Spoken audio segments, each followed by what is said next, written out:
হয়ে গেল, এখন আপনি মাংস বিতরণ করবেন কেমন করে? পরিষ্কার মাংস কাকে দিব? আল্লাহ তাবারক ওয়া তাআলা তিনি বলেন ফাকুলু মিনহা ওয়া আতিমুল কারিয়া ওয়াল মু'তার। আল্লাহ তাবারক ওয়া তাআলা বলেন ফাকুলু মিনহা ওয়া আতিমুল কারিয়া ওয়াল মু'তার। আল্লাহ তাবারক ওয়া তাআলা বলেন ফাকুলু, তোমরা খাও খাও, ফাকুলু মিনহা ওয়া আতিমুল কারিয়া ওয়াল মু'তার, তোমরা খাও এবং অন্যদেরকে খাওয়াও, গরিবদেরকে খাওয়াও, তোমার বাড়ির পড়োশীদেরকে খাওয়াও, তোমার আত্মীয়দেরকে দাও, তোমার গ্রামবাসীকে দাও, তোমার যতটুকু সমর্থন আছে ততটুকু দাও। অন্য জায়গাতে আল্লাহ তাআলা বলছে যে ফাকুলু মিনহা ওয়া আতিমুল বা'ইসাল ফাকির।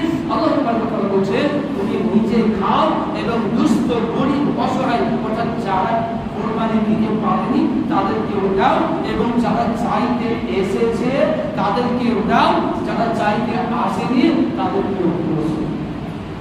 আরেকটা কথা বলুন স্যার, কোরবানির মাংস সরকারের কাছে জমা করতে হবে নাকি?